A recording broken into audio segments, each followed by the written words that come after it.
Adelante. ¿Ya? Sí. Bien. Bueno, pues buenos días a todos. Gracias por estar aquí en los seminarios del laboratorio. Pues ya casi terminando las sesiones de este 2022. El día de hoy pues estamos aquí con el agrado de nuestros invitados, Manuel Betancourt y Tomás Fernández, que nos acompañan desde España. Allá pues ya son las 7 de la noche, así que nos están haciendo el favor de compartirnos la noche de su viernes para estar aquí con nosotros platicándonos de las investigaciones que desarrollan allá, que como habíamos platicado hace 15 días más o menos, pues es la contraparte de lo que presentó Diana y las arqueólogas Diana y Elena Barba de Lina sobre estos trabajos de pecios o patrimonio sumergido, ¿no?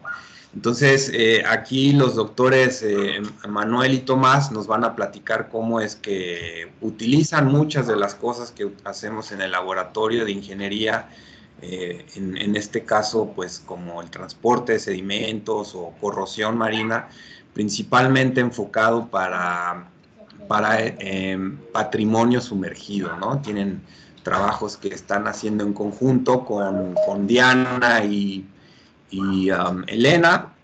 Y bueno, les voy a presentar al doctor Manuel Betancourt, que va a ser nuestro... O sea, la charla va a estar como en el caso de Elena y Diana. Primero presentó Elena y después Diana. Aquí primero nos va a presentar Manuel, después Tomás nos va a dar continuidad con la charla. Es una, digamos, una modalidad nueva que tenemos. Generalmente tenemos presentaciones de una sola persona, pero tanto en el caso de Elena y Diana como en el de hoy, pues tenemos dos presentadores que nos van a platicar del tema. Manuel es licenciado en Ciencias del Mar y tiene un doctorado en Química de la Universidad de Cádiz en España. Actualmente imparte docencias en Ciencias del Mar, en Ingeniería Aeroespacial y en el máster de Arqueología Náutica y Subacuática. Él trabaja en el área de Química Inorgánica en la Universidad de Cádiz y actualmente sus líneas de investigación son en corrosión de materiales metálicos en medios marinos, donde propone medidas paliativas para la corrosión, ¿no? Basadas en sales y también tiene otro proyecto que se llama Arqueometría.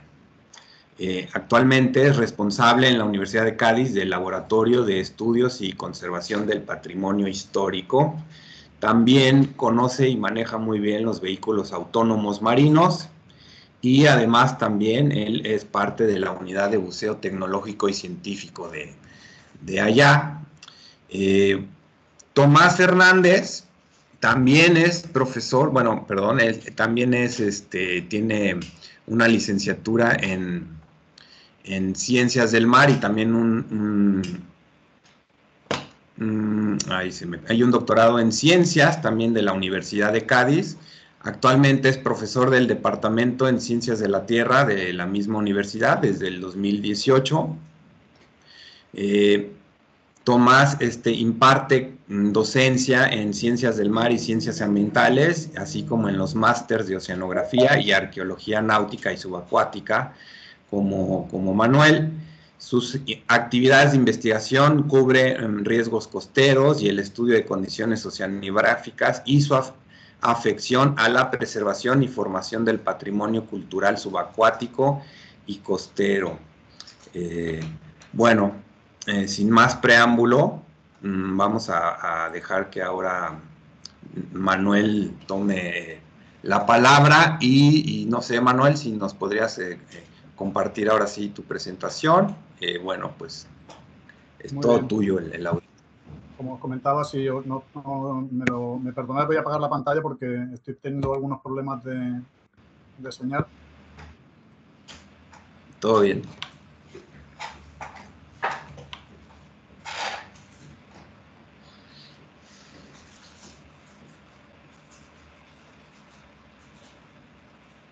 ¿Podéis ver mi pantalla ahora mismo? Ahí estamos viendo, sí, ahorita yo estoy viendo el Teams. No sé si los demás ya vean tu presentación. ¿La veis? Ahí está. Perfecto. Muy bien. Sí, lo podemos ver bien desde su sala. Y buenos días en México. Ante todo, lo que quiero es daros las gracias a Jorge Alejandro, a Elena y a Diana por la invitación a participar en estos seminarios. También tengo que deciros que vamos a aprovechar la magnífica charla que dieron hace un par de semanas Diana y Elena para avanzar en temas que bueno, ya se han comentado y que ahora mismo pues, serían reiterativos. Bueno, los trabajos que os voy a presentar se desarrollan desde diferentes unidades académicas o de investigación de la Universidad de Cádiz. Estas son unas unidades que os animo a conocer. Estamos abiertos a compartir experiencias de investigación, experiencias académicas, impartir el máster de Arqueología y Náutica y Subacuática que tenemos aquí o admitir alumnos en estancias de doctorado. Particularmente, Tomás y yo somos profesores del máster de Arqueología Náutica y Subacuática. Yo soy miembro del Laboratorio de Estudios de Corrosión y Protección de la Universidad de Cádiz y responsable, como ha dicho Jorge Alejandro, de dos servicios, el de conservación y protección de los materiales del patrimonio histórico y de la sección de vehículos marinos de esta universidad. Bueno, el esquema que os proponemos para esta presentación es este que tenéis aquí. Yo me dedicaré a daros unas pinceladas generales sobre el concepto de arqueometría para luego centrarme en algunos trabajos que hemos llevado a cabo en la Universidad de Cádiz desde este ámbito. De esto voy a introducir algunas líneas de investigación dentro del proyecto Arqueomonitor. Este proyecto lo finalizará ya mi compañero Tomás Fernández y dará pie para introducir posteriormente el proyecto Polichi. Bien, bueno, aquí tienen una imagen de la península ibérica, las Islas Canarias y las Baleares y las ciudades autónomas de Ceuta y Melilla en el norte del continente africano. En rojo les indico dónde se encuentran, perdón, porque yo creo que esto lo están viendo ustedes, sí, dónde se encuentran los 4 campus de la Universidad de Cádiz, repartidos a lo largo de toda la provincia de Cádiz en el sur de la península.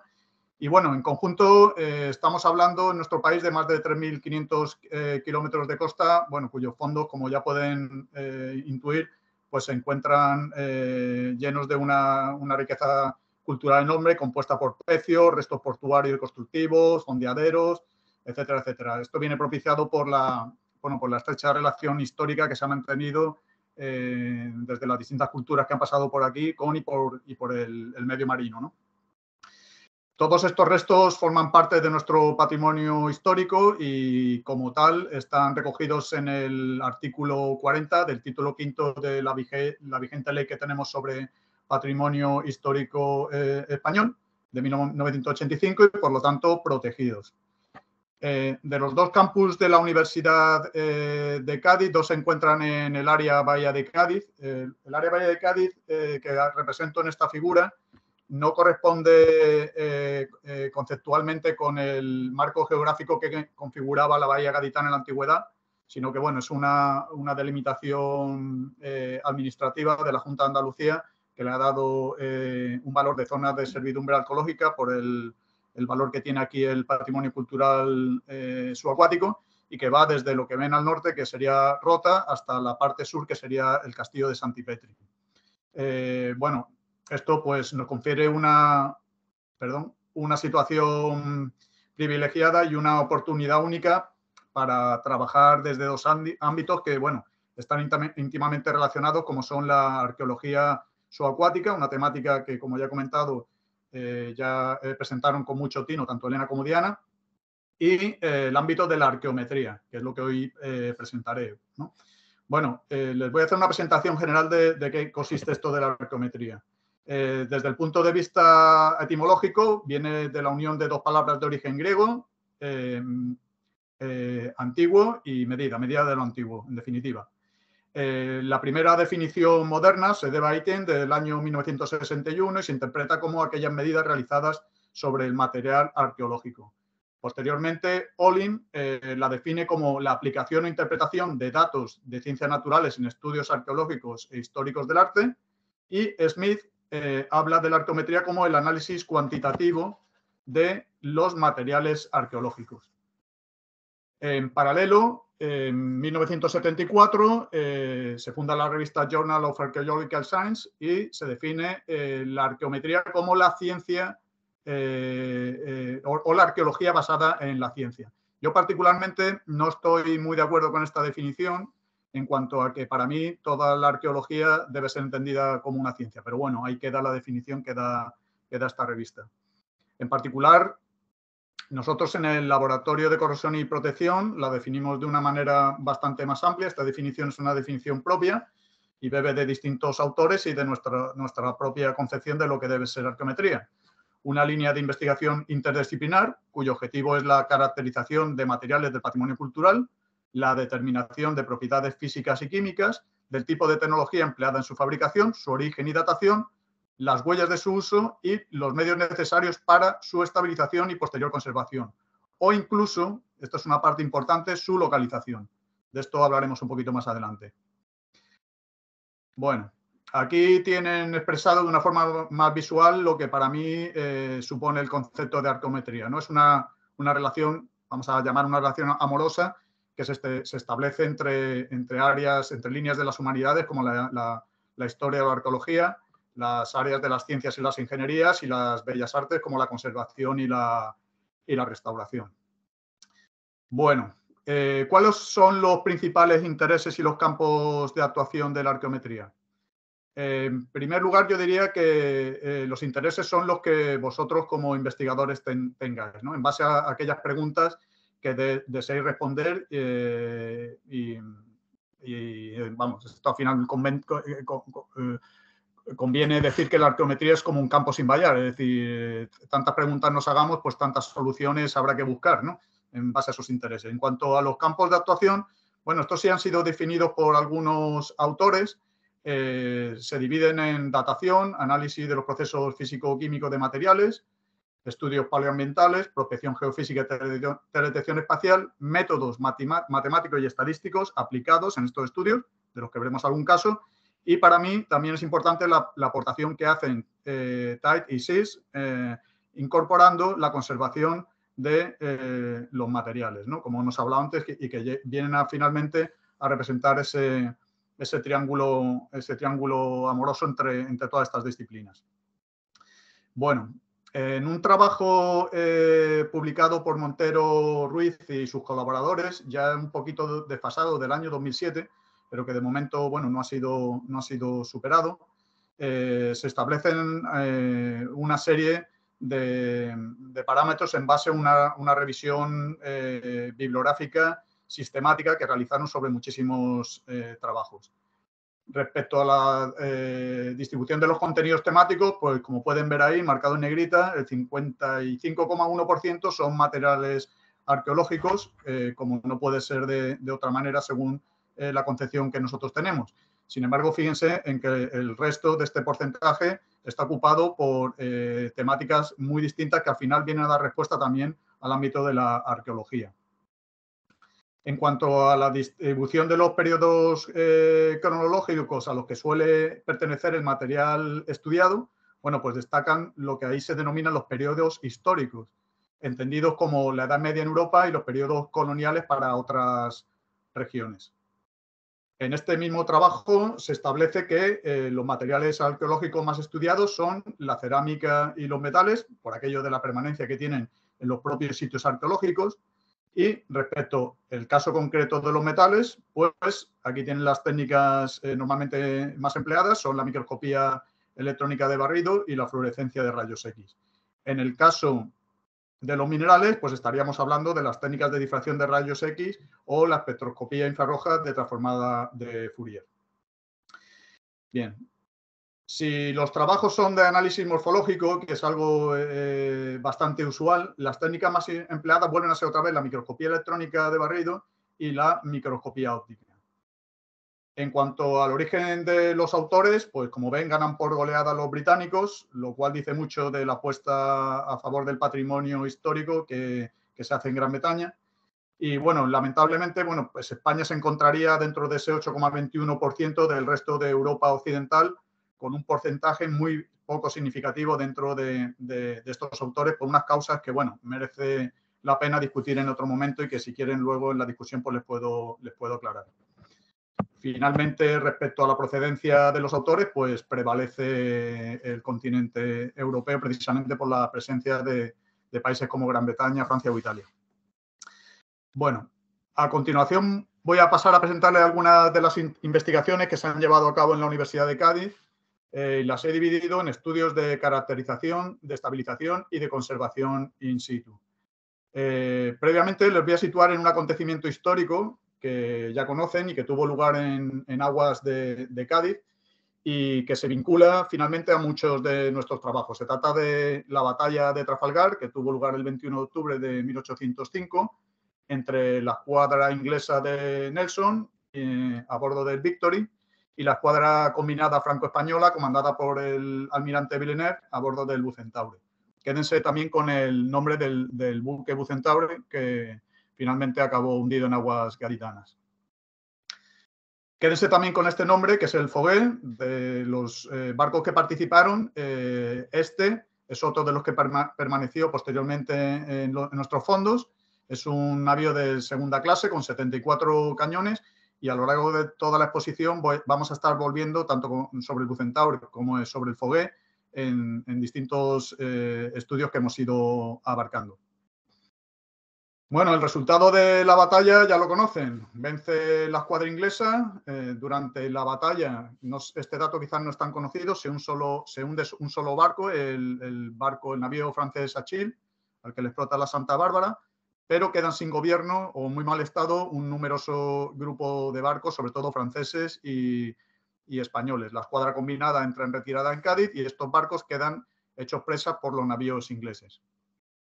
Sin embargo, bueno, como también sabrán, en la madrugada del 21 al 22 de octubre, pues llega al Golfo de Cádiz un temporal del Atlántico, un fuerte temporal que acaba hundiendo a los otros 15 navíos que se hundieron después de esta batalla o a consecuencia de la batalla. Bien por causas del temporal o bien por la voladura por parte de los británicos, que eran incapaces de mantener a estos barcos como presa. Y antes que dejarlos al pairo y ser rescatados nuevamente, pues prefirieron hundirlos. Quédense también con este dato, al que hará referencia luego mi compañero Tomás. Este temporal fue estudiado en profundidad a finales del pasado siglo por Wheeler, que es un meteorólogo inglés. Bien, el navío Fogué, al que he hecho mención anteriormente, fue descubierto de forma casual en la década de los 90 en aguas de Camposoto, muy cerquita aquí de Cádiz, frente a San Fernando, y posteriormente fue excavado por el Centro de Arqueología Subacuática de la Consejería de Cultura de la Junta de Andalucía. Quédense también con este dato que les presento, que también nos va a hacer falta a posteriori. En estos trabajos se concluyó que los restos correspondían a la zona de la bodega, localizándose solamente un tercio de las piezas de artillería y un ancla de respeto que se encontraba situada justo en la zona de bodega, frente a las 5 o 6 anclas que debía aportar el barco según las ordenanzas. Aquí tienen una imagen que es del Centro de Arqueología Subacuática, publicada en la revista del Patrimonio Histórico. Bien, en las investigaciones que realizó el Centro de Arqueología Subacuática salieron a la luz una serie de elementos históricos. Algunos de ellos son de carácter no definitorio, como documentos que indicaban el hundimiento de este o de otros barcos también franceses en las costas de Camposoto, sin llegar a acertar de qué barco se trataba. También la presencia del sistema constructivo a la francesa, algo que era pues, lógico en barcos franceses de esa época, de los que, como ya les he comentado, se hundieron varios, o la aparición también de una moneda francesa de Luis XVI. Estos elementos no definen finalmente ante qué barco nos encontramos. Sin embargo, aparece un botón del Regimiento 79 de Fusileros, que es lo que tienen a la izquierda, que permitió certificar que estos restos pertenecían al Fogué, puesto que este regimiento se embarcó exclusivamente a bordo de este barco. Otro de los elementos que apareció en el pecio pues fueron restos de cobre. Estos restos los pudimos examinar nosotros en la universidad. Por si no lo saben, les comento un poquito en qué consiste esto del forro de cobre. El forro de cobre se instauró en las armadas europeas a partir del último tercio del siglo XVIII para prevenir el ataque de un molusco denominado Teredo navalis, o más conocido por broma, que, bueno, que lo que hacía pues, es un xilófago que acaba con la madera en aguas templadas. Aquí tienen unos elementos de forro de cobre en una fragata del siglo XVIII que se encontraba en la zona exenta del Museo Naval de San Fernando, y un diagrama de la colocación de estas planchas a lo largo de toda la obra viva de los buques. Decir que el forrado en cobre, a partir de esta época, dio lugar a toda una industria que se fue desarrollando hasta entrado el siglo XX, ¿vale? Ahora veremos algún caso en concreto. Bien, en la bibliografía pues se pueden encontrar numerosísimos trabajos sobre excavaciones llevadas a cabo en pecios en los que había forros y de los que lamentablemente solamente se hacía referencia a el momento cronológico en el que los barcos empezaban a forrarse, y por lo tanto decían, bueno, nos encontramos con un pecio posterior a 1761, puesto que está forrado, y 1761 es la fecha de forrado de la primera fragata inglesa, ¿no? La fragata Alan. Sin embargo, como he comentado, los forros han llegado a utilizarse hasta el primer tercio del siglo XX, y en estos 200 años, bueno, pues su estudio puede llegar a revelar una huella digital que nos puede dar pistas sobre su origen, cronología e incluso el sistema productivo que dio lugar al objeto. ¿Me oyen? ¿Hola? Sí, todo bien, Manu. Vale, disculpen, sí. Es que como no les veo, disculpen. Bien, entonces continúo con tranquilidad. Bien. En esta tabla les voy a mostrar los resultados analíticos que obtuvimos mediante espectroscopía de chispa sobre 3 barcos de la misma época y con bandera inglesa, como fueron el Colossus, bandera francesa, el Foguet, del que hemos hablado anteriormente, o de bandera española, el Triunfante. Aquí tienen los resultados de este análisis elemental, y entre ellos se pueden observar diferencias significativas entre el plomo y el arsénico según la proveniencia del barco. Sin embargo, cuando se comparan 2 barcos de la misma procedencia y cronología, en este caso el Foguet y el Bucentaure, que era el barco de Villeneuve del que les hablé, pues la diferencia entre el plomo y el arsénico no son significativas. Bueno, estos restos fueron analizados con más detalle a través de microscopía electrónica de barrido apoyada con espectroscopía de energía dispersiva y, entre otras muchas cosas, pues por ejemplo, aquí en el caso del Colossus se observó la presencia de precipitados de plomo, arsénico y antimonio.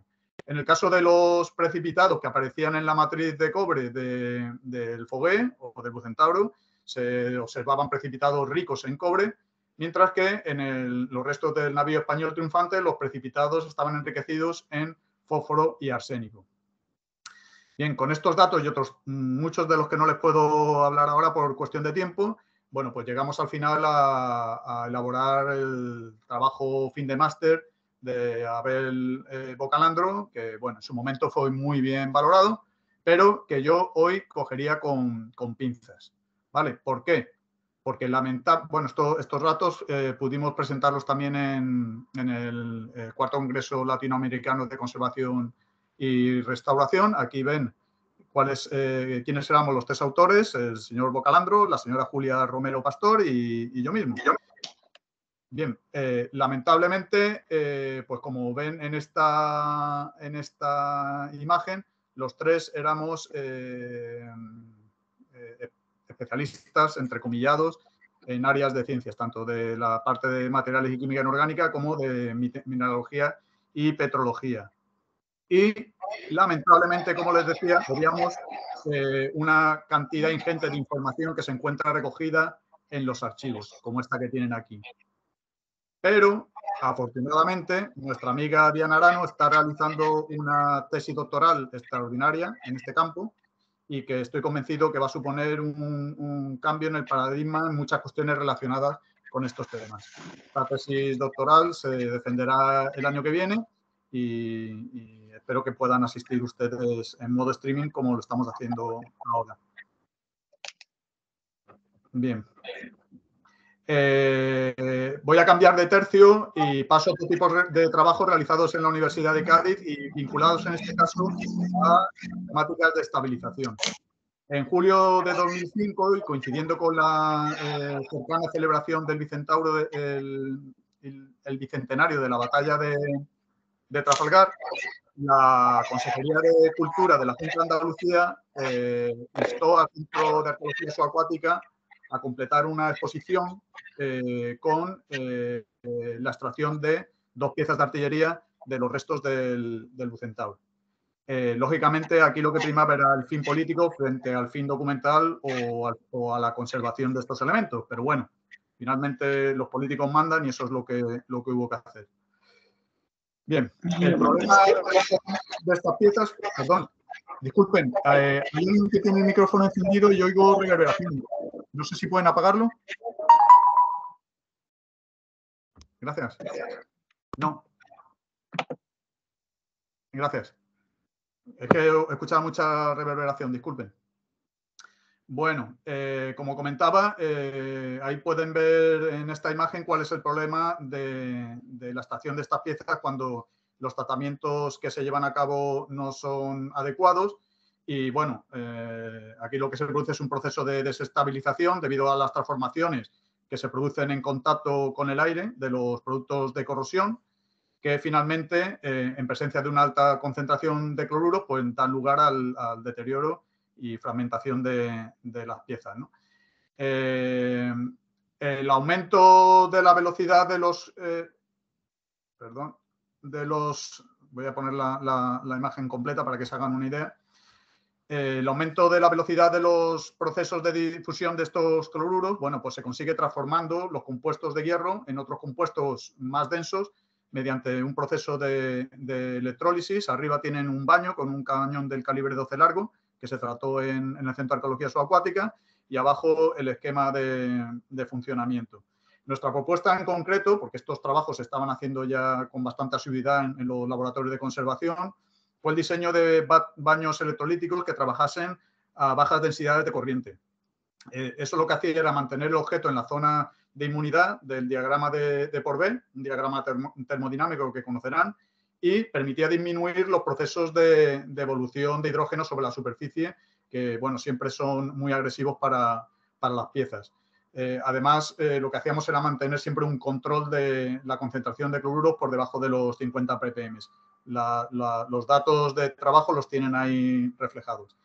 Para el análisis de las muestras, pues se usaron espectros de difracción de rayos X, que es una de las técnicas que le comenté que se usaban en metales, y estos fueron posteriormente analizados mediante un método que se denomina Rietveld, utilizando para ello un programa denominado FullProf, original de Rodríguez Carvajal. Lo que hace es trabajar con la deconvolución de los picos que salen de cada uno de los elementos constituyentes, ¿no? Bueno, sobre la superficie del objeto se realizaron análisis de fases mediante esta técnica para cada componente. Y estos se realizaron tanto antes como después del tratamiento electrolítico. Aquí tienen una tabla con los resultados antes del tratamiento electrolítico. El ajuste de Rietveld de las fases minerales de la superficie corroída antes de la electrólisis, pues mostró 5 fases que son esas que tienen ahí. El cuarzo, la caganeita, la magnetita, la albita y la siderita. El dato más notorio es la presencia de acaganeita, que es un oxidróxido de la fase beta del hierro, que se forma como producto de corrosión en medios ricos en cloruros, como el medio en el que nos encontramos, y que tiene, bueno, en lo que ven a la derecha es una estructura de cristal tipo yandita que contiene unas cavidades de aspecto tubular donde finalmente residen estos cloruros que hay que extraer, ¿no? En esta imagen de microscopía electrónica, pues observa uno de los tipos más frecuentes de estructuras que tienen estos compuestos, que es la forma de punta de cigarro. Los otros componentes del perfil son la magnetita, que es un óxido de hierro que contiene los 2 estados de oxidación, y la siderita, que es un carbonato ferroso producido por corrosión anaerobia. Ambos son productos típicos de los procesos de corrosión, no voy a entrar en mayor detalle. Y finalmente tenemos cuarzo y albita, que son dos compuestos presentes en los sedimentos marinos, donde se produce el proceso de corrosión y concrecionado de estas piezas. Luego hablaré un poquito con más detalle de este aspecto de la concreción mineral. Bueno, tras el tratamiento electrolítico, el resultado más sobresaliente pues, fue la ausencia de esa caganita que les mostraba antes y la presencia de goethita, que es un oxidróxido, también de la fase, en este caso, alfa del hierro, con una composición similar a la de la acaganita, pero sin cloruros. También se observa un incremento de la magnetita por conversión de la caganita y la ausencia de siderita, que se altera fácilmente por la presencia de los protones que se producen por la evolución de hidrógeno en el cátodo, ¿vale? Esta es la goethita, la magnetita. Y finalmente, mediante microscopía electrónica de barrido y espectroscopía de energía dispersiva, observamos que en la superficie, finalmente, los cloruros pues, están ausentes. Bueno, estos resultados, como todos los que hemos ido trabajando en estos años, pues los hemos tratado de publicar en revistas o presentar en congresos. Aquí tienen los resultados en concreto de los de este trabajo en analítica química apta. Y bueno, otra de las cuestiones que les tengo que decir es que estos trabajos eran unos trabajos experimentales que luego se pusieron a punto con los cañones del Centro de Arqueología, pero se realizaron sobre balas de cañón. Entonces, bueno, como nosotros aprovechamos el material arqueológico hasta la saciedad, pues volvimos otra vez con los procesos de caracterización mediante técnicas metalográficas. Bueno, se llevaron a cabo análisis metalográficos sobre 2 balas de cañón de 2 pecios españoles y sobre 2 balas, una de origen francés y otra mexicana, pero del fuerte de San Juan de Ulúa, pero probablemente por la fecha de fabricación francesa también. Bueno, los resultados lo que mostraron es que en el caso de las balas españolas estábamos ante una fundición de tipo hipotética que indicaba un mal control del proceso de fundición, que era algo bastante habitual en nuestras fundiciones, frente a las fundiciones de balas francesas, que bueno, estaban bastante más perfeccionadas y que finalmente pues dan lugar a revelar en la estructura del grano una fundición de tipo hipereutético, ¿vale? Bueno, como en el caso anterior, estos datos pues, pudieron publicarse en la revista, en este caso Archaeometry, y ahí pueden ver la lista de autores. Pues es una lista compuesta por autores mexicanos y por autores españoles. Supongo que a muchos de ellos pues, los conocerán. Bueno, los trabajos de estabilización de los que le he hablado comenzaron en el Centro de Arqueología en el año 2005, justo después de su extracción, en julio de 2005, y duraron ni más ni menos que 7 años. Y después de intervenir toda una cantidad de dinero, bueno, pues los cañones finalmente pues, terminaron todo su proceso. Bien, pues yo les puedo decir que quitando el fin político, el fin documental no justificaba esta intervención. Y les comento por qué. Existen alternativas para que estos objetos puedan ser trabajados en el medio marino, ¿no? Con objetivo tanto de documentación como de conservación. Estos objetos de fundición, como les comentaba anteriormente, son recubiertos por unas gruesas capas de concreciones calcáreas, cuyo origen es la colonización biológica por organismos marinos que forman el material esqueleto propio. Esta capa de material calcáreo interacciona con las especies metálicas que están en difusión desde el núcleo remanente, en este caso un cañón, produciendo pues, modificaciones químicas en su composición. De esta forma, mientras que el núcleo del objeto está compuesto por ferrita y perlita, que no están corroídas o están parcialmente corroídas, la zona exterior está grafitizada y está compuesta mayoritariamente por óxidos u oxidróxidos de hierro, óxidos de silicio, carburos de hierro, cloruros, agua y grafito, ¿no? Carbono principalmente. En la práctica, bueno, pues esta envoltura funciona como un molde rígido, es decir, como un negativo que reproduce la forma y el volumen original del objeto y lo aísla del medio. Esto ya se habló la charla de Diana y de Elena, y de alguna forma impide también el acceso a la información documental útil para los arqueólogos que normalmente se puede encontrar en las culatas, en los muñones o en la cureña. Bien, con el fin de poder acceder a la información documental sin poner en riesgo el objeto al desconcrecionarlo, ¿no? Pues diseñamos un método que permite, por un lado, la desconcreción parcial de la zona de interés. Aquí se va a representar un muñón o la zona de la culata. Y, por otro lado, bueno, pues la realización de un registro documental mediante la aplicación de resinas de moldeo. En todo momento lo que hacemos es controlar el proceso mediante un diagrama D por B a través de un electrodo de plata, cloruro de plata y un pHímetro en una carcasa. Bien, aquí lo que se observa, bueno, pues son los distintos pasos. Hay un trabajo que ahora les mostraré donde finalmente pueden ver con más detalle en qué consiste este desarrollo y finalmente nos permitió acceder a una documentación que fue útil para que los arqueólogos, junto con otros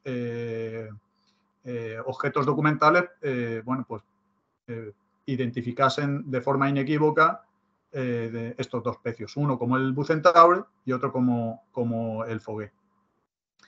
Otra de las cosas que permite este método es estabilizar los procesos de corrosión, bueno, sometiendo los potenciales de corrosión que ven ustedes a la derecha en el diagrama D por B a la zona de inmunidad mediante el uso de ánodos de sacrificio como el que tienen abajo a la izquierda. Esto es un proceso de estabilización, lógicamente temporal, porque el ánodo, como bien dice su propio apellido, es de sacrificio, acaba desapareciendo y obliga a el control continuo de los mismos. Bien, una de las cosas que observamos por primera vez cuando trabajamos con los cañones del Bucentaure y el Fogué es que, pese a la idéntica cronología, esos dos barcos son de fabricación muy cercana, a la idéntica bandera de los dos barcos, ambos son franceses, y a la fecha del hundimiento, que se hundieron con un día de diferencia, pese a eso y a la cercanía de los mismos, que están separados solamente 9 millas, bueno, pues las condiciones locales eran suficientes como para que el nivel de deterioro en cada uno de estos objetos fuese muy distinto, ¿no? En función de dónde los estábamos estudiando, ¿no? Bueno, como saben, esto dio pie a formalizar el proyecto Arqueomonitor del que paso a hablarles a continuación. Como saben, el material que compone el patrimonio cultural subacuático está compuesto principalmente por material metálico, por minerales o material mineral y por material orgánico. Todos ellos se encuentran en el medio marino, al que tradicionalmente, y viene así en muchos escritos, se le compara con una máquina del tiempo en el que estos materiales parece que permanecen estables, incorruptibles en el tiempo. Bueno, finalmente la intervención humana rompe esta estabilidad cuando los objetos pasan al medio aéreo y se produce un cambio drástico en las condiciones físicas y químicas a los que se enfrenta el material y por lo tanto hay que pasar a esos procesos de estabilización de los que hablé anteriormente, ¿no? Bien, la duda que se nos plantea entonces es si realmente el medio marino es una cápsula del tiempo. Bueno, yo tengo la suerte de vivir en Cádiz, dicen las crónicas que es la ciudad más antigua de Occidente y en la que, como ya se pueden imaginar, pues han ocurrido infinidad de incidentes, ¿no?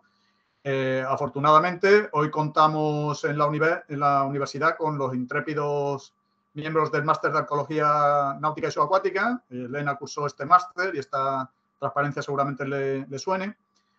Bueno, pues cuando nuestros intrépidos arqueólogos acceden a estos restos, la duda es si se encontrarán estos restos impolutos, incorruptos, como se supone que en algunos escritos se menciona, han permanecido en una cápsula del tiempo, o realmente habrá sucedido algo.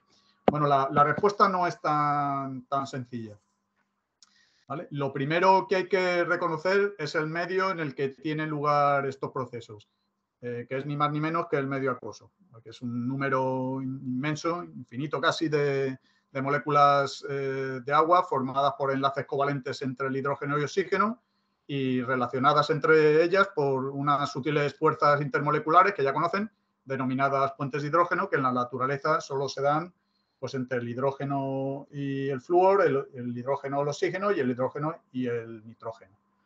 Bien, hay otros condicionantes que hay que tener en cuenta, como el tipo de sustrato en el que se encuentran los restos o la profundidad del yacimiento, o si, una vez depositados en el fondo, pueden sufrir un proceso de enterramiento y si de este enterramiento es continuo o se producen procesos de enterramiento y desenterramiento.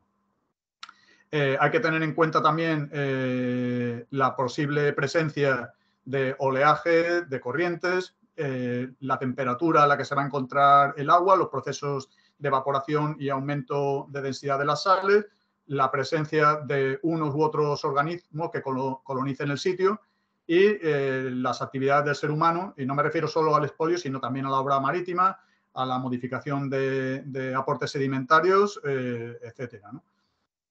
Finalmente, en esta figura se trata de especificar las dimensiones que tiene esta problemática con numerosas variables. Estas variables, además, pueden variar en función del tiempo y, además, hay que añadir la diferente naturaleza de cada uno de los objetos que componen el patrimonio cultural subacuático. El estudio de cómo afectan estos factores al patrimonio cultural fue objeto del proyecto Arqueomonitor y de este se publicaron también diversos trabajos. En este caso, bueno, pues aquí tienen uno relacionado con las condiciones biológicas, ¿no? A vueltas con el Bucentauri y el Foguet, como les indiqué, pese a la cercanía, están separados solamente por 9 millas náuticas, pese a estar construidos prácticamente a la vez, pertenecer a la misma bandera y estar hundidos con un día de diferencia, pues ya les he comentado que había mucha diferencia en los procesos de deterioro que habían alterado de distinta manera a las piezas de fundición, en este caso, a las que voy a hacer referencia ahora, que formaban parte de los yacimientos. Bueno, nuestras amigas Elena y Diana ya presentaron la Convención de la UNESCO, firmada en París en 2001 y ratificada por España en 2009. Esta desarrolla una serie de normas que para nosotros es necesario atender y nos movemos siempre en torno a la normativa 1. La norma 1 habla de la preservación in situ como principal opción y simplemente esa opción, cuando el objeto tiene un valor documental o un valor de protección significativo, pues se autoriza a su extracción, ¿no? La norma 4 dice que todas las actividades que se realizan en torno al patrimonio cultural subacuático deben ser lo menos destructivas posibles. La norma 15 dice que en los estudios previos, pues que hay que evaluar las características arqueológicas y ambientales del sitio y las consecuencias que va a tener la intrusión en el medio. Y la norma 24 habla de que tiene que existir siempre un programa de conservación en el que se prevean los tratamientos de los restos y su traslado y conservación a largo plazo. Haciendo referencia a la norma 15, bueno, pues se hizo necesario analizar los procesos de degradación sufridos por los materiales de naturaleza similar, unos materiales de naturaleza similar a los que nos podíamos encontrar habitualmente en estos yacimientos. Para ello lo que utilizamos fueron piezas de fundición, cobre, latón, roble, pino, cerámica cocida y mármol, y elegimos los pecios del Foguet Bucentauro como yacimientos reales sobre los que situar nuestros trabajos, porque se daban distintos tipos de fondo, estaban a distintas profundidades y en ambos casos estaban muy cercanos a nuestro puerto base. Bien, el material se colocó sobre bastidores, que es lo que se representa en esta imagen, a 1,5 metros de altura sobre el fondo. También se situaron sobre el mismo lecho marino, sometiéndolo a condiciones naturales de enterramiento y desenterramiento. Y finalmente, bajo los sedimentos, sometido a los distintos niveles de granulometría de estos dos yacimientos. En ambas zonas, además, se llevó a cabo, bueno, pues un exhaustivo estudio de las condiciones físicas, químicas y biológicas y de los cambios estacionales que se producían en ambas zonas. Estos trabajos se realizaron mediante campañas oceanográficas y mediante la intervención de buceadores. tengo que decirles que con el tiempo, como hemos comentado al principio de la exposición, bueno, pues nos hemos hecho con una importante flota de vehículos no tripulados que rentabilizan nuestros tiempos de trabajo, disminuyen la financiación requerida y además aumentan la seguridad de los estudios, ¿no? En cuanto a que hay que intervenir mucho menos en los yacimientos. Bueno, finalmente, no me voy a liar mucho, a través de estos trabajos, bueno, pues se obtuvieron una serie de datos que se pudieron tratar y finalmente se estableció una correlación entre esos datos del medio físico, químico y biológico con el estado de conservación de los grandes objetos de hierro, es decir, los cañones y las anclas que estaban presentes en ambos yacimientos. En esta tabla lo que presento son las medidas de velocidad de corrosión establecidas a través del espesor de la capa grafítica, de la que le he hablado anteriormente, y los potenciales de corrosión según los trabajos propuestos por Gregory y MacLeod, ¿no? Bueno, finalmente se establecieron diferencias no solo entre ambos yacimientos, en donde los objetos localizados en el Bucentauro estaban mejor conservados, sino también entre la posición de los cañones que ocupaban en el yacimiento del Foguet dos zonas claramente diferenciadas, una por debajo del beril rocoso y otro sobre el propio beril. Todo esto, bueno, pues finalmente nos permite concluir que es posible documentar in situ, que es posible conservar in situ y que para ello es imprescindible conocer el medio en el que se encuentran estos restos, ¿no? Bueno, esta gráfica lo que pretende es resumir un poco el trabajo y hay que añadir que las causas que por un lado conducen a un mayor deterioro de los objetos de hierro en el Foguet frente al Bucentauro son las mismas, curiosamente, que permiten la conservación de la madera en este sitio, que es inexistente en el Bucentauro. Bueno, como siempre, estos datos pues, nos han permitido publicar en revistas y fueron los que dieron forma a la tesis de Tomás Fernández. Tengo otros datos aquí que presentarles sobre aspectos de conservación, pero creo que se me está echando el tiempo encima, entonces prefiero que Tomás continúe con la presentación de Arqueomonitor y luego de Boliche. Entonces, por mi parte, si luego lo ven pertinente, les puedo contar algo más, pero no me quiero liar mucho. Entonces, voy a retomar, no sé cómo volver ahora.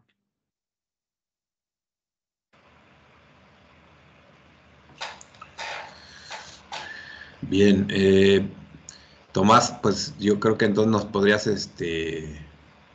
poner tu presentación. Y bueno, mencionar que exactamente, pues Diana ahorita, la estudiante de Manuel, pues, está haciendo una estancia académica acá con nosotros en el IPS y ella va a estar hasta febrero, mediados de febrero aquí con nosotros. Creo que ya lo habíamos comentado la semana pasada. Bueno, aquí, ya estás listo, ¿verdad, Tomás? Para dejarte el micrófono.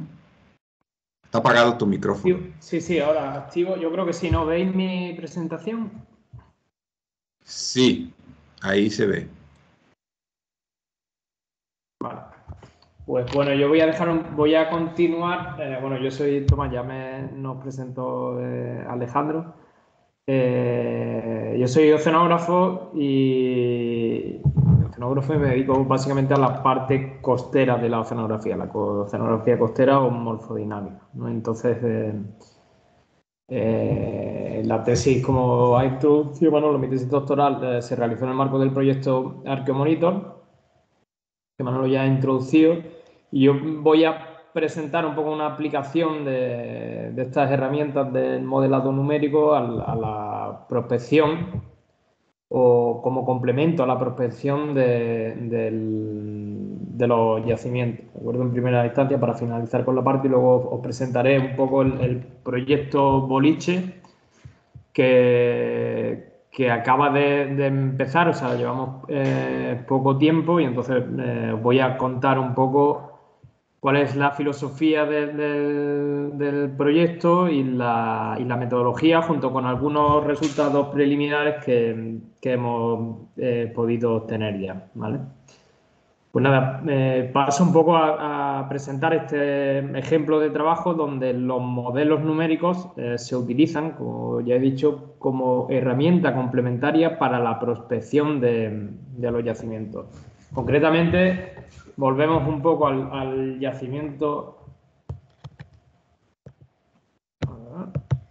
Vale, volvemos un poco al yacimiento del Fogué, que ya ha introducido Manolo, del cual se descubrió en los 90 su origen o el núcleo original, donde tras su prospección, su excavación, se determinó que lo que se había conservado en este núcleo original era básicamente un tercio del yacimiento, es decir, de los 74 cañones y 5 o 6 anclas estipulados que deberían portar este barco de guerra, pues quedaban solo 32 cañones y un ancla. ¿Dónde se encuentra el yacimiento? Ya presentó Manolo un poco la ubicación. Este yacimiento se encuentra situado en una profundidad de entre unos 6-7 metros, en una zona bastante dinámica, enfrente de una flecha arenosa, en la flecha de Santimetri o Punta del Boquerón, que se conoce en la zona exterior de la bahía de Cádiz. Es decir, este yacimiento o esta zona está expuesta al oleaje atlántico, es decir, que en la zona donde nosotros nos encontramos tenemos un oleaje que, si bien sus condiciones medias son de baja energía, es decir, el 50% del tiempo la probabilidad de no excedencia del oleaje es de 1 metro, ¿de acuerdo? O sea, el 50% del tiempo tenemos olas con altura significante inferior a 1 metro. No obstante, cuando se dan las condiciones asociadas al paso de las borrascas que se desplazan desde el suroeste hacia el noreste, pues sí se generan oleajes que pueden alcanzar los 5, 6, 7 metros de altura significante y periodos de pico asociados de entre 9, 10, 11 segundos. ¿De acuerdo? Esas son un poco las condiciones del oleaje en la zona, que es pues el principal factor hidrodinámico, digamos, en cuanto al transporte de sedimentos y en cuanto a lo que es la morfodinámica costera.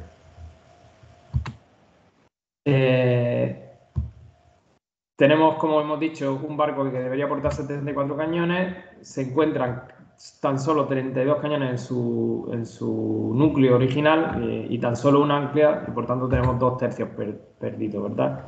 Entonces, partimos un poco de la hipótesis en que esta rotura y dispersión de los restos del yacimiento pudo tener lugar durante la batalla o durante el temporal que se desató tras la batalla de Trafalgar. Es decir, como ya ha comentado Manolo, durante la batalla de Trafalgar los barcos hundidos fueron, creo que ha dicho, 1, y digamos que el desastre más que por la pericia con la pericia de las tropas de Nelson, vino, o si bien en primera instancia fue el disparador, digamos, el gatillo disparador, pero en última instancia fue el temporal el que acabó dilapidando o básicamente condenando a la flota combinada. Entonces, partiendo de esta hipótesis, realizamos una búsqueda de la información relativa al tiempo, a las condiciones sinópticas que provocaron esta batalla. No fuimos los primeros. Esta batalla y el temporal posterior a la batalla ha sido objeto de estudios. El meteorólogo inglés Wheeler estudió, digamos, estas condiciones sinópticas y creo que este mapa que veis a la izquierda, que es un mapa de las isóbaras durante este temporal, con un centro de baja situado frente a las costas de Finisterre, es decir, la zona noroeste de la península ibérica. Este trabajo de Wheeler se basa en la documentación de algunas estaciones meteorológicas muy escasas en la época, como podéis imaginar, pero también en la información recogida en los cuadernos de bitácora de los diferentes barcos, sobre todo barcos ingleses que estaban en la zona, ¿de acuerdo? Entonces Wheeler, digamos, nos facilitó el camino a identificar cuáles eran las condiciones de esta borrasca. o de este temporal, las condiciones meteo de este temporal. ¿Qué hicimos en este caso particular nosotros? ¿Qué aportamos nosotros al conocimiento de esta borrasca? Nosotros buscamos a partir de los datos de reanálisis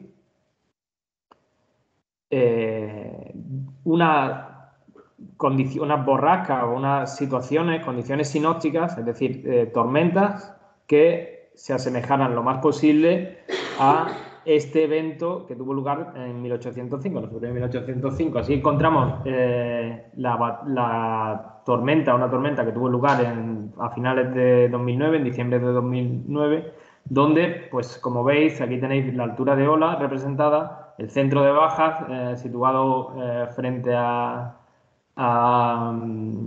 Finisterre, y tenemos una situación no solo en la situación de viento, o sea, de bajas presiones, la ubicación del centro de bajas, sino también en cuanto a las características oceanográficas de viento, meteorológicas y oceanográficas locales en la zona de Cádiz. Es decir, durante los días posteriores a la batalla hubo un análisis, una monitorización de la costa bastante concienzudo, pues para recoger a los heridos, para recoger todo lo que eran pertrechos que continuaban llegando a la costa, restos de naufragios que continuaban llegando a la costa después de esta batalla.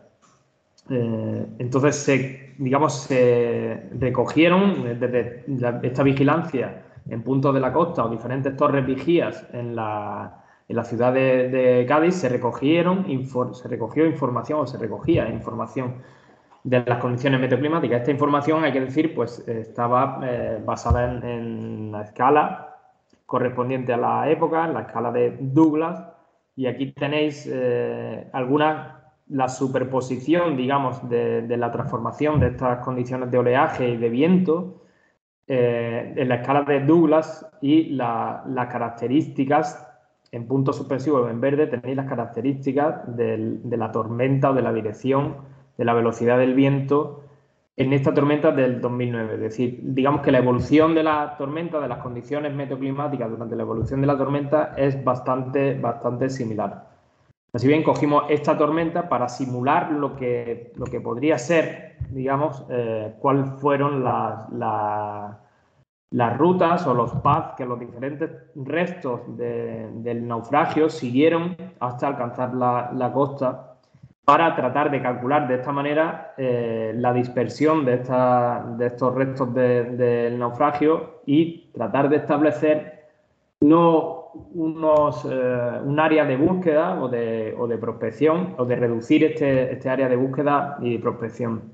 Para eso nos basamos en modelos hidrodinámicos y de oleaje. Utilizábamos un modelo hidrodinámico del 3D y el acoplado con SWAM, y el modelo atmosférico MM5. Luego aplicamos un modelo de dispersión lagrangiana sencillo, donde pues básicamente el path, el recorrido que siguen las partículas o los trozos de barco, pues es función del tamaño de los trozos del barco, del ratio entre la parte emergida y sumergida, de la velocidad del viento, del oleaje, de la deriva de Stokes y de la velocidad de la corriente en el lugar causada o asociada a esta tormenta. De modo que el modelo incluye el oleaje, las corrientes de marea, las corrientes de viento o corrientes subinerciales, las corrientes de oleaje y el viento.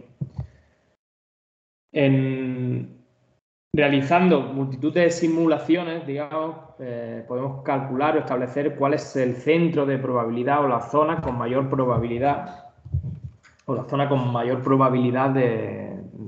para localizar estos restos del foguete que completarían, digamos, esa teórica lista de armamento, etcétera, que debería llevar el barco, ¿no? Y que estaban desaparecidos. Pues en el periodo en el que se realizó el proyecto Arqueomonitor realizamos obviamente medidas hidrodinámicas, como ya ha comentado Manolo, con sensores de presión, correntímetro Doppler, monopunto, en fin, una monitorización bastante detallada de la hidrodinámica y el oleaje, que utilizamos junto con los modelos numéricos para su calibración y validación. Por aquí tenéis simplemente algún ejemplo, pues fue calibrado el nivel del mar, la velocidad de la corriente y el oleaje en la zona. Es decir, de esta manera con los modelos numéricos podemos, digamos, salvar el obstáculo de las medidas en campo, que como todos los que hemos ido al campo a medir sabemos que es bastante limitante en cuanto a tiempo. Bueno, es costoso, obviamente no se pueden tener medidas o una red muy densa de medidas y nosotros necesitamos conocer las condiciones de oleaje y de corrientes, en este caso, con bastante precisión, con una densidad bastante grande, ¿de acuerdo? Estas son las ecuaciones del modelo que implementamos para el modelo de dispersión lagrangiana. Tenemos una serie de incertidumbres muy importantes. Obviamente nosotros no conocemos los coeficientes de arrastre, es decir, el oleaje, el viento y la corriente transmiten a los objetos que van flotando, en este caso los trozos de barco, mediante el arrastre, o estas fuerzas de cizalla, y esto depende de estos coeficientes de arrastre que básicamente dependen de las características, la naturaleza, la superficie, la tipología, del material, la rugosidad, etcétera, etcétera. No conocemos ni el tamaño ni los trozos de barco a priori, de estos trozos que hipotéticamente se pudieron desprender durante la batalla que tuvo lugar durante el Tráfaga, y tampoco conocemos con exactitud el tiempo del hundimiento del barco respecto de esta evolución temporal de las condiciones meteoclimáticas. Por tanto, tenemos, digamos, una fuente de incertidumbre muy grande. ¿Qué hicimos?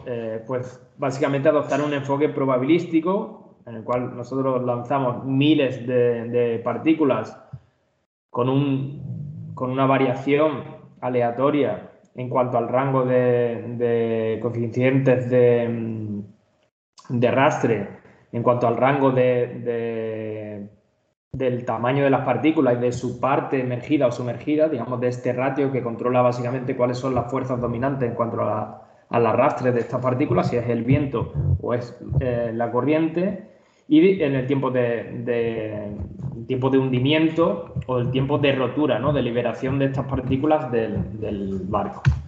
Se realizó un análisis de sensibilidad del modelo. En este caso no disponíamos de datos para calibrar el modelo de dispersión lagrangiana y por tanto realizamos simplemente un análisis de sensibilidad de los datos.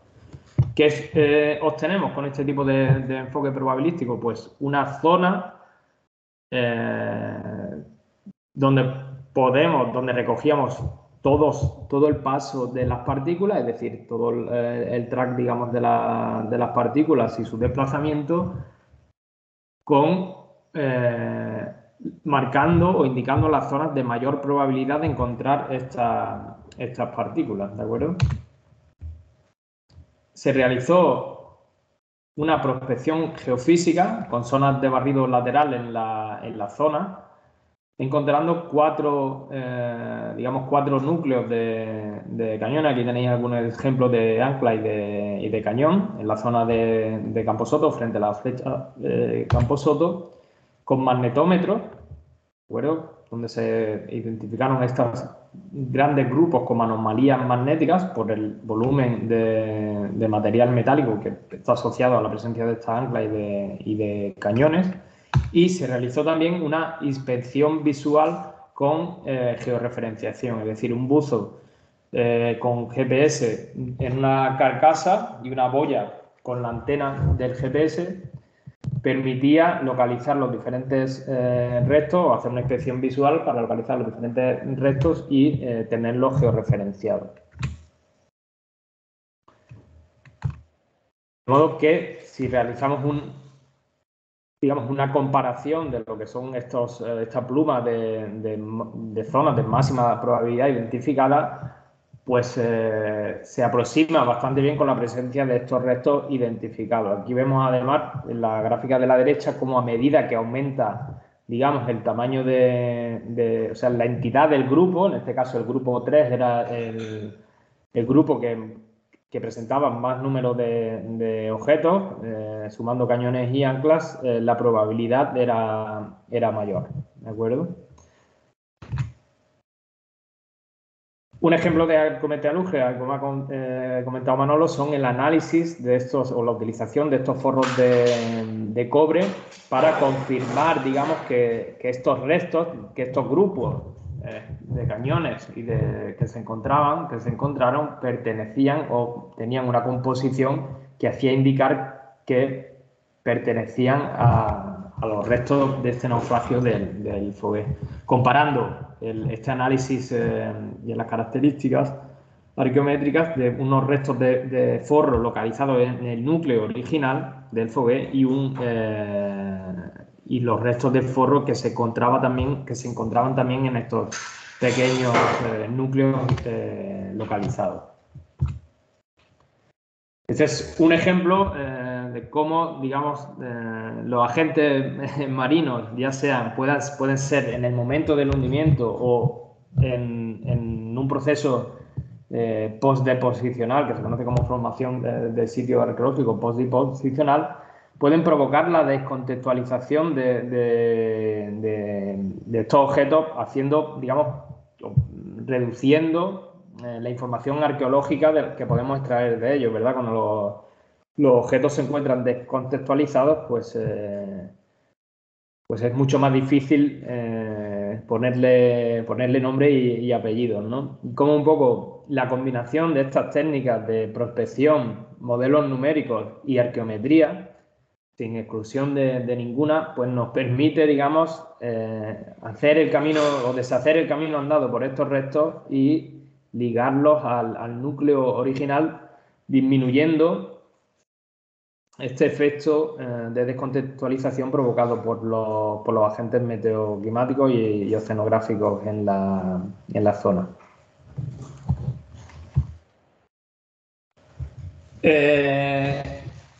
Si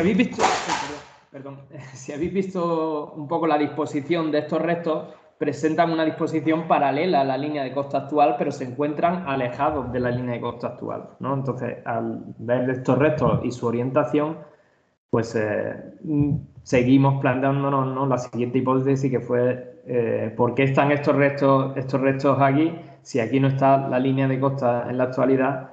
Y la siguiente hipótesis que surgió, pues, es que esta zona ha sufrido variaciones, o la línea de costa en esta zona ha sufrido variaciones que han hecho que ahora mismo esos restos de cañones que teóricamente deberían estar más próximos a la línea de costa, ¿no?, en la zona donde encallaron, se encuentren ahora mismo bastante alejados, es casi 1 kilómetro desde la línea de costa.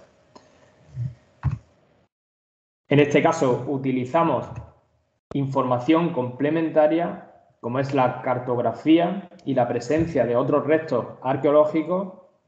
Aquí tenéis en la figura de abajo, son los restos, lo que es el basamento o el cimiento de un reducto, de un fuerte, el fuerte del Laci, que se identificó en esta cartografía histórica de la zona. Esto es una carta de 1825, donde este resto se encuentra, después de georreferenciar esta carta, se encontraba a 250 metros de la costa. La foto de abajo, digamos, yacimiento, se encuentra situado bajo el cordón dunar, desde la flecha de Camposoto. Ahí veis a la derecha una foto, una flechita marcando el escarpe dunar. Eso fue digamos, un clúster de tormentas que azotó las costas de Cádiz a partir de este diciembre de 2009 y en enero del 2010, y provocó un retroceso puntual mayor. El caso es que en esta zona pues se ha identificado, o con cartografía histórica pudimos identificar este retroceso estructural, que nos da unas medidas, unas tasas de retroceso medias de en torno a los 2 metros por año en la zona, ¿de acuerdo? Aquí tenéis en azul la línea de costa en 1787, en verde la línea de costa en 1807, la carta más próxima. Estas líneas de costa se extraen a partir de la georreferenciación de cartas náuticas. Aquí tenéis estas tres, que por su escala, digamos, y por su calidad eran de suficiente o de una entidad buena para poder utilizarlas con estos fines, ¿de acuerdo? ¿Qué hicimos con esta información de las cartas náuticas y con la digitalización de las cartas náuticas? Nos planteamos si este modelo de dispersión lagrangiana podría ser mejorado utilizando una batimetría más próxima más próxima a la que había en el momento del hundimiento del Fougueux.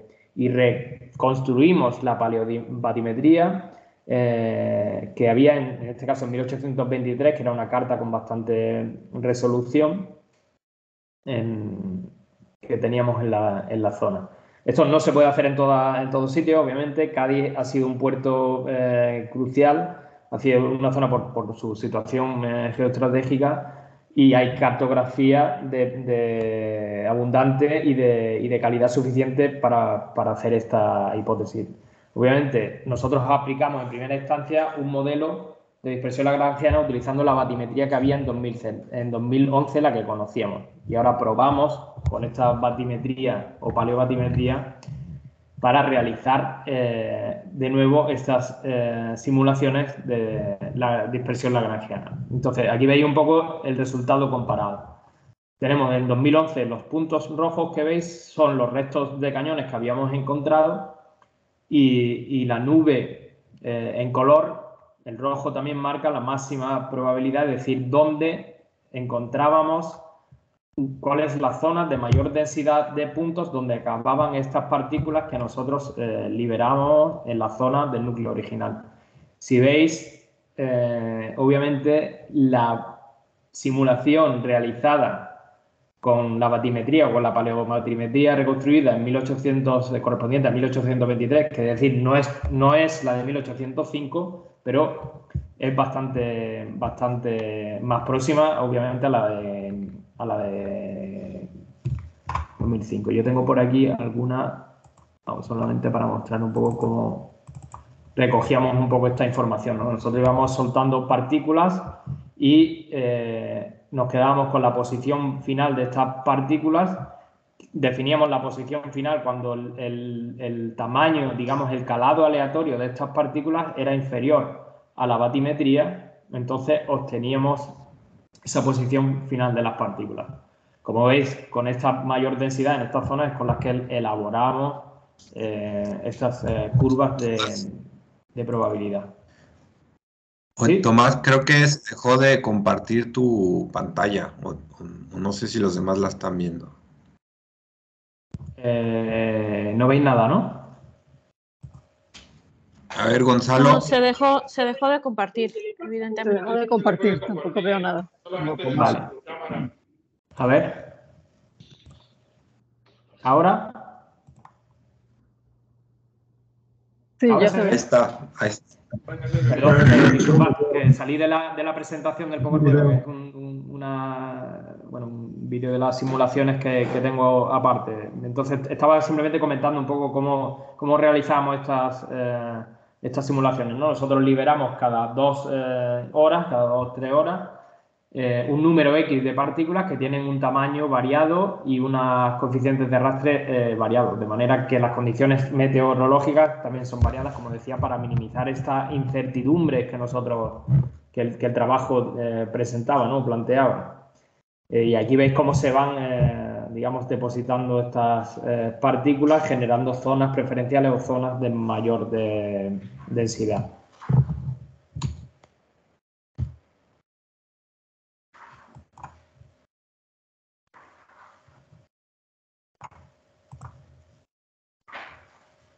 Cuando vuelvo a compartir.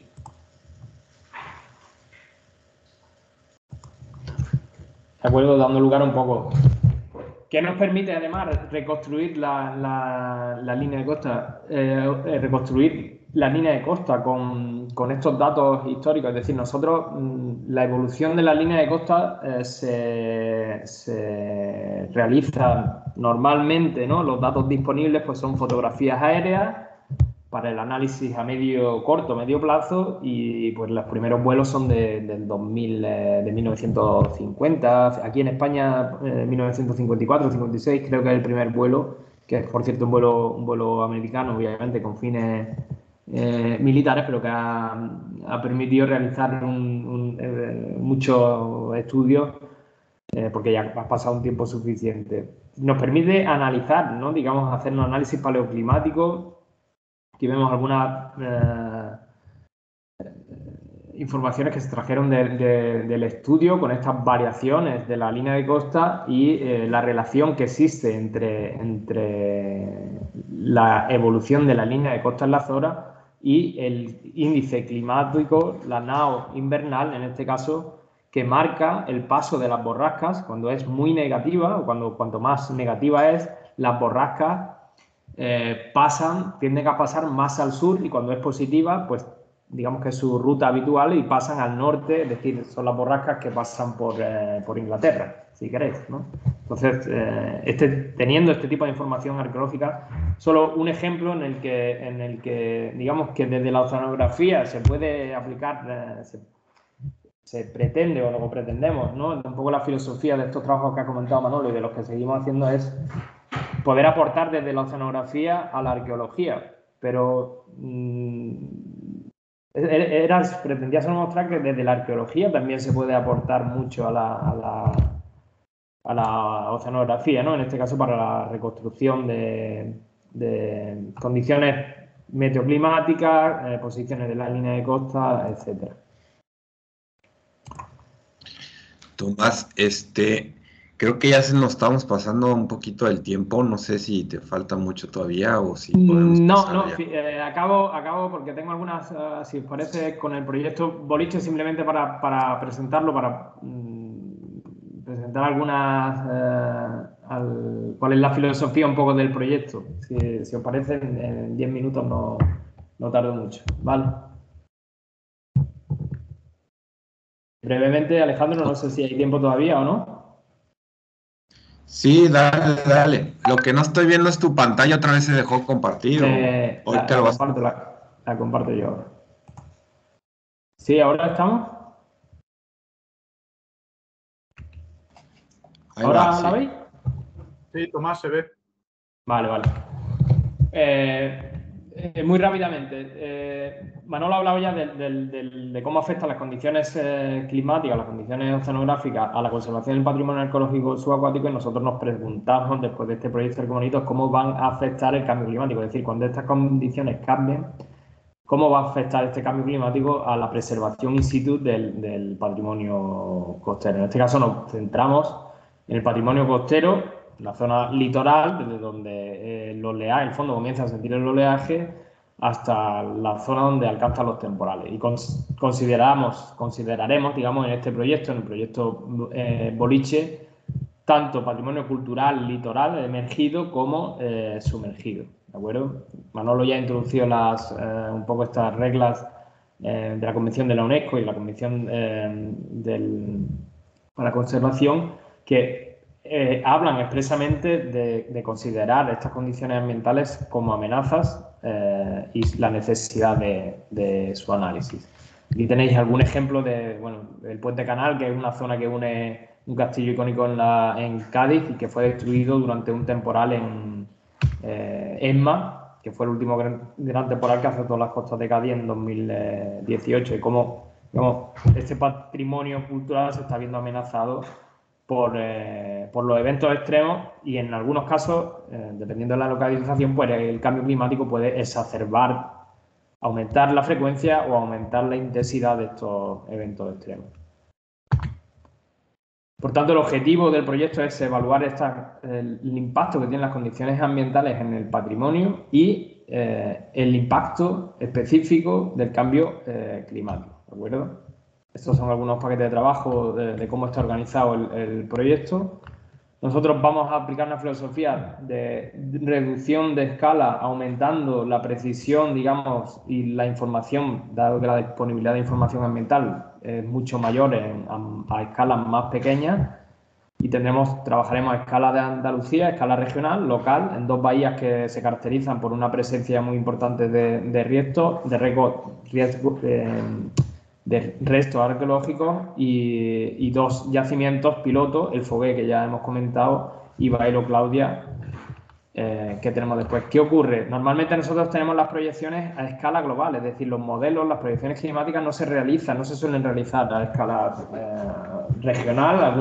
Hay regionalizaciones, pero suele ser todavía a gran escala, con resoluciones de medio grado, 0,25 grados. Entonces tenemos, digamos, procesos que estamos perdiendo de propagación del oleaje en la zona costera, interacción con las corrientes y el oleaje, etc. Es decir, no sabemos qué va a ocurrir a escala local realmente, porque perdemos mucha información, dado que tenemos que modelar, ¿no?, todo a escala global. La resolución es muy grosera y perdemos muchos procesos que sabemos que van a interferir en estos riesgos costeros o en estos eventos extremos. Entonces nos planteamos realizar un downscaling dinámico de estas proyecciones, incluyendo todos estos procesos, es decir, con un modelo acoplado de oleaje, corrientes y una malla no estructurada que permite obtener una alta resolución en la zona costera de manera relativamente eficiente.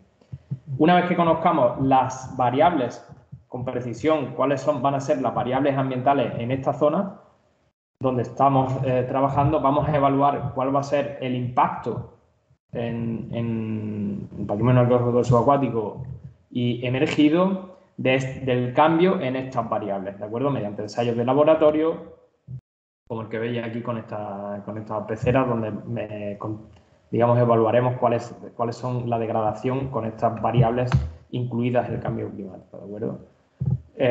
Tenemos planteado realizar una serie de desarrollar, que ya hemos comenzado, de índices para evaluar la vulnerabilidad o el riesgo tanto en el patrimonio cultural subacuático como emergido, y analizar también estos sitios pilotos con técnicas de modelado numérico y de monitorización a partir de estos equipos que Manolo ya ha mencionado. Algunos resultados preliminares, estos son algunas proyecciones, un downscaling en este caso estadístico, hecho a partir de los datos de satélite del oleaje, es decir, mejorando, digamos, las proyecciones con datos de satélite para la zona. Esta es la implementación, la validación del modelo, y aquí tenemos un poco el primer resultado del proyecto, que es la definición de una metodología para aplicar escalas regionales, locales, y poder cuantificar cuál es el impacto del oleaje en la conservación del patrimonio arqueológico subacuático, siguiendo un poco la filosofía utilizada en los riesgos costeros o el estado del arte que actualmente se utiliza en los riesgos costeros. ¿De acuerdo?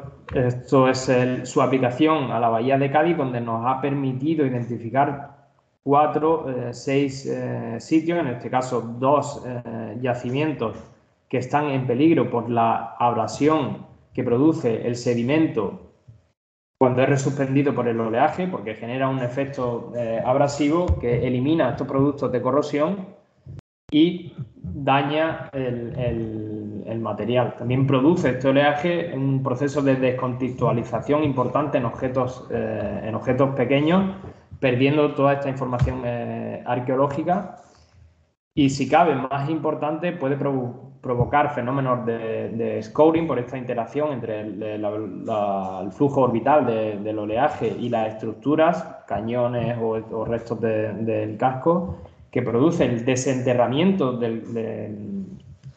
parcial de estos objetos.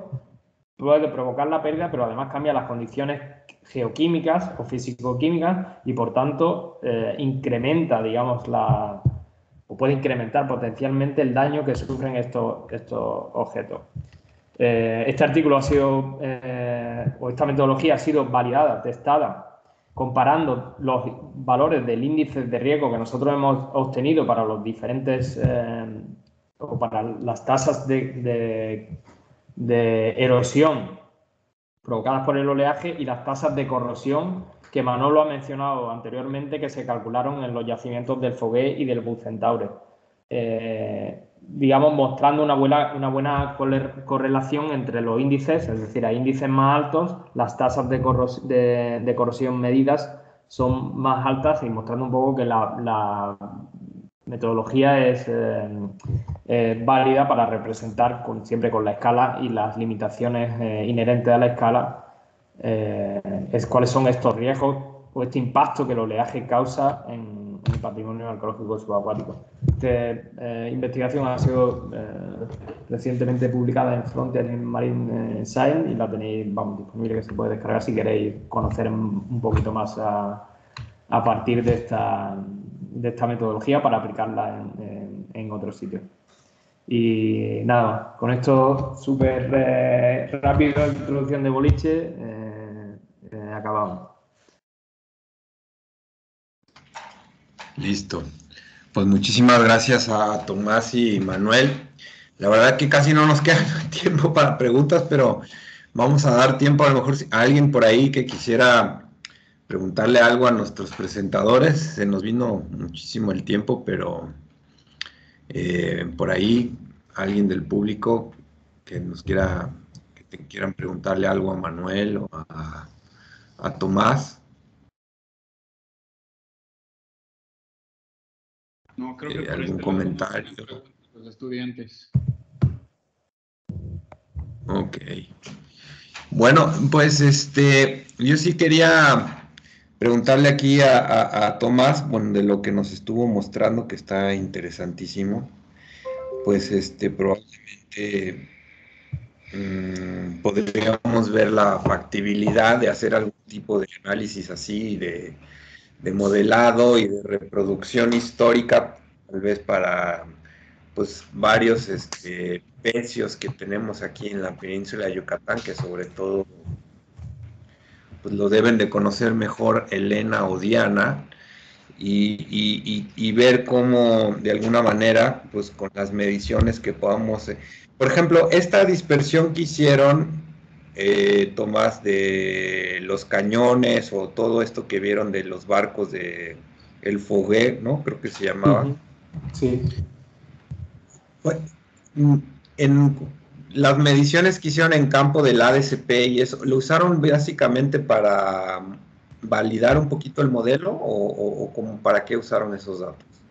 Lo usamos para validar, calibrar y primero y posteriormente validar el modelo de oleaje y el modelo de hidrodinámico. Ok, ¿y por cuánto tiempo los dejaron trabajando más o menos, el ADCP? Pues el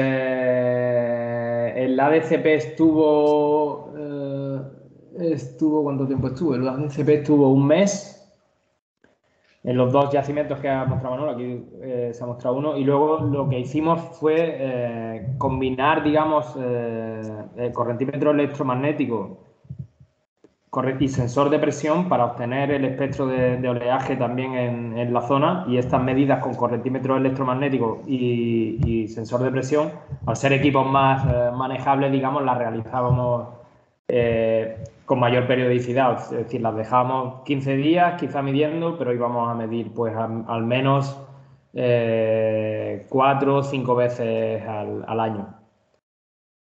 Claro, nosotros teníamos un programa de monitorización mensual. En todos los meses no íbamos a medir hidrodinámica, pero vamos, te puedo decir, no sé cuántos meses de registro tendríamos, pero igual 6 o 8 meses en total, aparte del mes del ADCP. Bueno, y sobre todo lo importante es, bueno, como dices, en el caso de Cádiz, como tienen tanta información histórica, sobre todo, ¿no? De batimetrías, no sé si tengan ahí datos de nivel del mar, probablemente sí. Por ejemplo, pues acá en Yucatán yo creo que en ese sentido sería un poquito más escaso lo histórico, ¿no? Quizás habría que replantearnos qué podríamos hacer con lo que tenemos, pero por ejemplo, sin lugar a dudas, digo, porque veo que la primera vez que lo hicieron fue recreando con condiciones que se conocen hoy en día, ¿no? Ya después vieron que tenían información histórica y mejoraron esa modelación, Sí, pero sí. inicialmente el primer ejercicio es pues con lo que hay, ¿verdad? Porque Claro. entonces es lo que se tendría muy probablemente acá en nuestra región, pero sin lugar a dudas yo creo que daría también muy buena información para pues replicar o aplicar más bien aquí condiciones y luego un poquito con lo que hace Manuel. Pues también me imagino que estuvieron monitoreando con CTDs, con multiparamétricas para tener datos de pH in situ o algo así, o no hicieron Sí, alguno sí, de esos. sí. Sí, yo, mira, te enseño muy rápidamente. Nosotros teníamos vamos, en el programa de monitorización teníamos tanto datos de la columna de agua como... Te muestro si quieres porque tengo yo por aquí alguna esto muy rápido.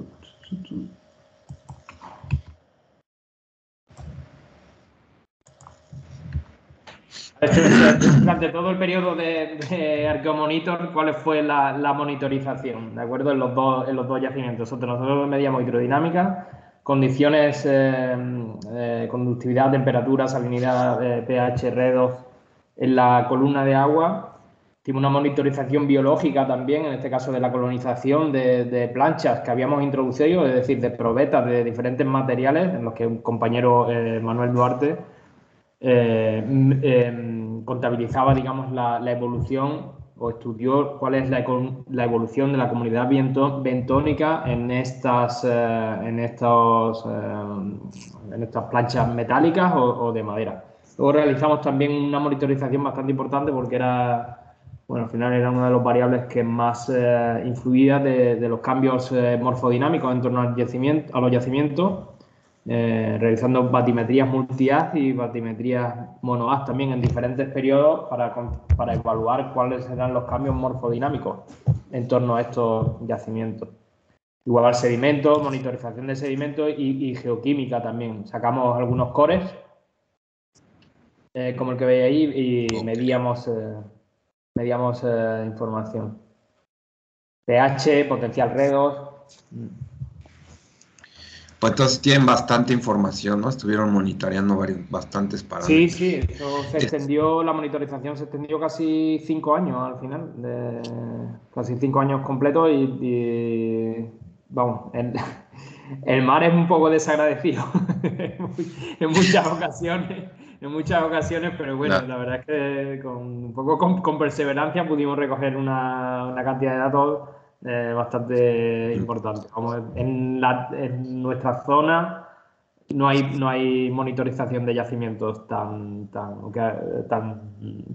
digamos, tan fina como la que se hizo en Dinamarca. Hay algunos sitios donde se llevan haciendo monitorización durante tiempo. Puede ser algo comparable, vamos. Bueno, tenemos aquí preguntas, hay unas manitas levantadas de Elena y Diana, si quieren preguntar, Elena, adelante, o bueno, Diana.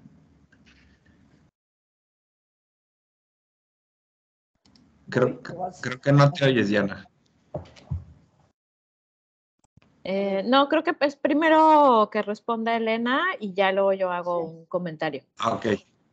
Ok, Perfecto. sí, no, es que quería aclarar, Alejandro, si algo tenemos en la península de Yucatán es información histórica, cartográfica, topográfica, toponímica.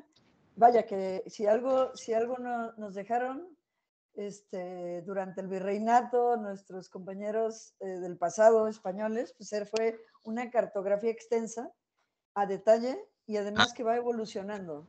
Además de que tenemos archivos históricos, no solo regionales, en Yucatán, en Campeche, sino que el Archivo General de la Nación viene también a complementarse con el Archivo General de Indias. O sea, vaya, que tenemos más información histórica que información oceanográfica, tal vez, ¿no? En ese sentido sí me gustaría aclarar ese asuntito. Porque y no solamente de los peces, relacionado a los peces, sino también con toda la cuestión de puertos, toda la cuestión batimétrica, o sea, de hecho se podría hacer todo un estudio que de hecho habría que anotarlo ahí en los ítems, de cómo va cambiando esta visión de cómo es el fondo marino del Golfo de México y Caribe mexicano en este sentido, ¿no? El cómo se ve el mar, ¿no? Y el fondo del mar, ¿no? Porque, pues, como bien dijeron Manolo y Tomás, pues no es un ambiente estático, ¿no? Bueno. Y bueno, nada más, yo creo que nada más para comentar, pues felicidades a ambos, ¿no? Gracias Manolo, gracias Tomás. Un gusto nuevo verlos ahora y espero que nos veamos pronto en físico, seguramente. Y bueno, nada, que también quería aclarar algo. Además de la convención, México tiene un acta de entendimiento firmada para este tipo de proyectos. Cuando estaban platicando eso me acordé y dije, se los tengo que comentar. O sea, además de la convención tenemos otro instrumento, ¿sí? Y bueno, nada, que fortalecer este trabajo multidisciplinario y el proyecto que está lanzando Diana, pues tiene pues todas las felicidades de mi parte y nada, que les mando un saludo de acá desde la hermosa tierra de Campeche a todos. Bien. Bueno, pues muchas gracias por aclarar, Elena. Y bueno, pues esas son buenas noticias porque entonces podemos hacer algunas cosas parecidas a las que tienen por allá en Cádiz. Y bueno, a ver, Diana, ¿qué querías preguntarnos o comentarios? Sí, no, comentar que, bueno, primero felicitarnos, la verdad que este proyecto, yo me declaro fan de ustedes, ¿no? Soy gran admiradora de este proyecto y siempre me ha parecido que pues son grandes precursores de esto. Y el comentario que quería hacer justo es que pues esto es un claro ejemplo de la ciencia aplicada a lo que puede ser la gestión cultural y la toma de decisiones políticas, ¿no? O sea, no es simplemente hacer ciencia por hacer ciencia, sino que realmente puede servir para tomar una determinación sobre cuál sitio privilegiar en cuanto a protección, en cuanto a salvaguarda. Entonces, yo creo que sí podemos brindar herramientas para que a nivel político se tomen ciertas decisiones de inversión en patrimonio cultural y también de protección, ya sea in situ o bueno, lo que se tenga que hacer para protegerlo, ¿no? Y una preguntita también, en este sentido, ustedes que estuvieron investigando los dos pecios, al final, ¿cuál creen ustedes de los dos que está sufriendo mayor degradación y por qué?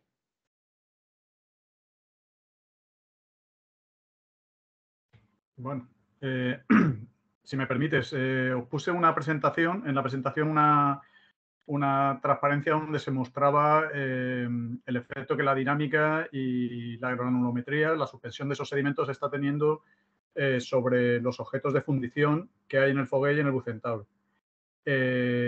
Como te decía, el mismo hecho que está haciendo que los restos, o que hizo que en su momento que los restos del Fogué se hayan conservado peor que los del Bucentauro, son los que han permitido que se conserve la madera.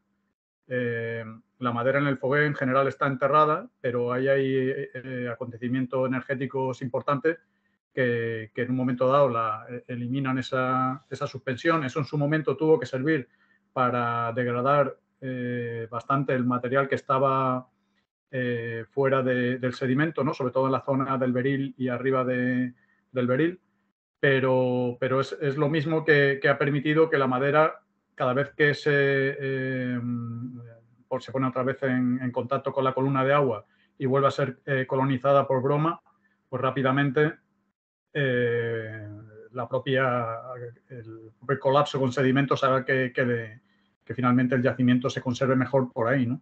Entonces yo creo que no hay una respuesta clara en cuanto a, depende del tipo de material. En el Bucentaure no queda madera, en el Fogué queda mucha madera, en el Bucentaure los elementos de fundición y las anclas están muy bien conservados, mientras que en el Fogué están peor conservados. Entonces, Depende de la naturaleza del material y del efecto que el medio tenga sobre ese material.